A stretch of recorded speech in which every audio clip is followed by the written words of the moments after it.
This is Osama bin Laden, once crowned the world's most wanted terrorist. Under his leadership, al-Qaeda pilots were trained to crash Boeing planes, long before Boeing planes crashed by themselves.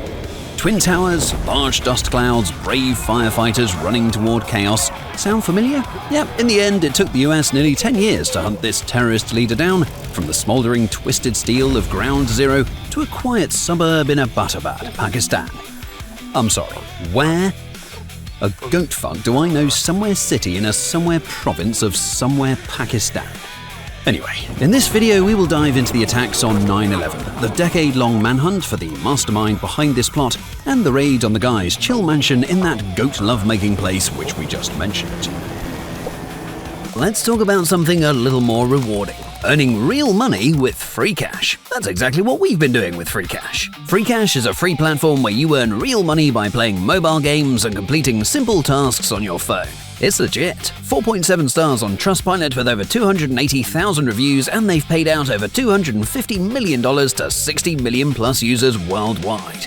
You pick a game, start the offer, and FreeCash tracks your progress step by step. We went with Palman Survival. It's a fun game, and you're earning while you play. Just make sure app tracking is enabled so your progress gets recorded properly. With this game, it shows me I have the potential to earn €1,282.61. It's so easy to do in your daily routine, turning time you'd already spend gaming into something that actually pays. Not a replacement for a job, but a genuinely nice side hustle. I've already cashed out to PayPal, but you can also choose Visa, Amazon gift cards, and more, with a minimum cash out of just $25. Sign up through my link or scan the QR code on screen to get a $10 bonus after your first offer. Try it yourself and don't miss out. Now, to understand how bin Laden was able to pull off an attack of this magnitude, we have to go back to the Soviet-Afghan War of 1979 to 1989.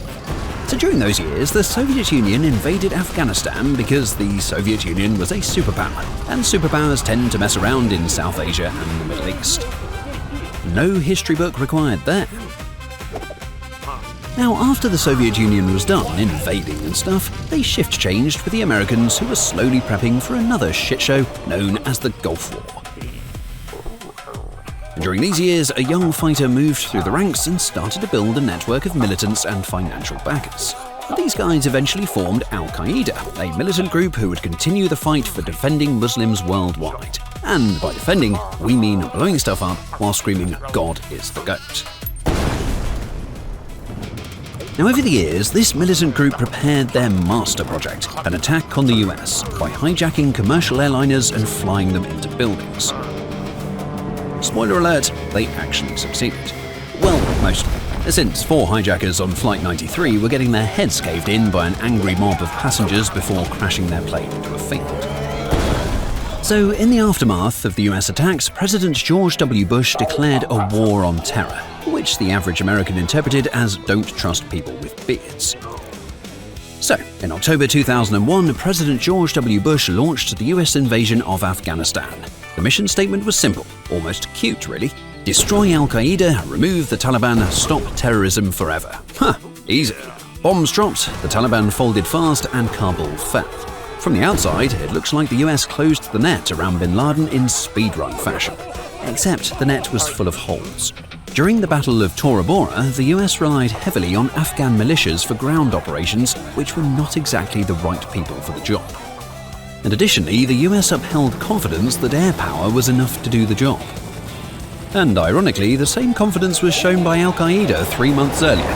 Sadly, their confidence was a bit more legitimate. Meanwhile, bin Laden and his group of fighters moved through a web of tunnels GLA style, while crossing the border into Pakistan. After the massive intelligence failure at Tora Bora, years of silence followed. The CIA had little information to go on. No verified selfies from bin Laden with bearded emojis. No shared locations, just a bunch of audio and video rants sent from a cave shouting "Gula blah blah blah blah blah, death to America, zero chill, maximum rage quit" without actually quitting. Because phones and the internet were not used and bin Laden kept mobile using safe houses and tribal connections, the focus gradually moved away from the person to the network. This network involved financiers, planners, security operatives, and couriers, and some were followed, some were interrogated. So this is an example of a courier being followed. And this is an example of a courier being interrogated.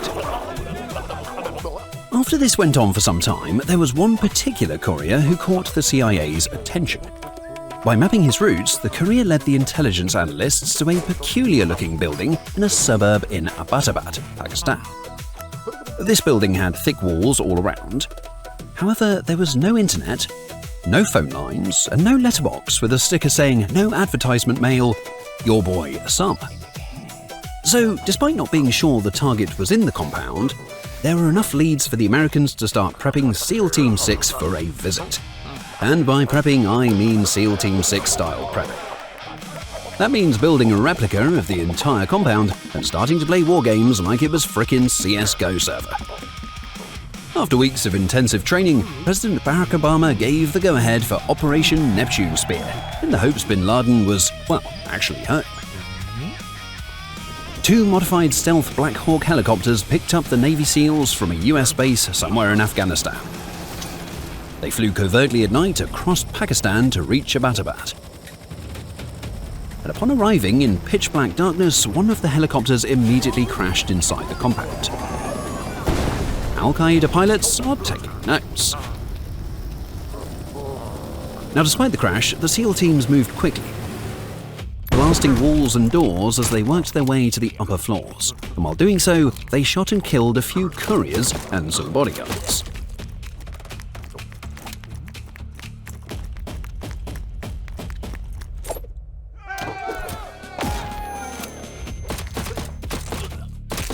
And this bodyguard is now teabagged for some dramatic purposes. Reaching the 3rd floor, the SEAL team moved inside another room. In front of them stood a bodyguard raising his weapon. Shots were fired, and the defender fell dead to the floor. Through the smoke, a silhouette appeared in the back of the room. The SEALs aimed their weapons and recognized the individual. It was Osama bin Laden himself. Reports of what happened next vary. Not that it matters a lot, because, the SEALs were there to kill the guy. That's exactly what they did. Nearby, one of Osama's wives was shot in the leg, added kitchen and return key emoji. While restraining more civilians, the men also collected hard drives, laptops, mobile phones, and the dead body of bin Laden for identification.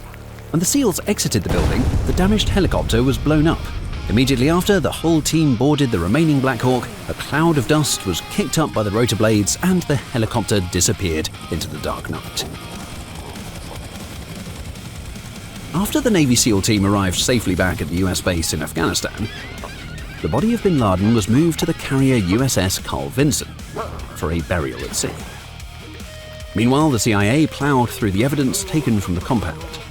Besides tons of valuable information, analysts also found a few things they were not expecting at all. For example, cartoons of Tom and Jerry, an episode of Mr. Bean, a documentary about sex crimes in the Vatican, and the viral YouTube video Charlie Bit My Finger. Additionally, his laptop contained the shooter game Counter-Strike. He probably wasn't any good. Otherwise, he would have checked double doors and wall-banged a few of those counter-terrorists running up and down his stairs. What a noob. Anyway, we hope you enjoyed this video about the world's most wanted terrorist. We've got tons more videos exploring all the dark chapters of history. Check out more epic videos on our channel, or even better, become a Patreon or YouTube member. Check the links in the description. See you next time.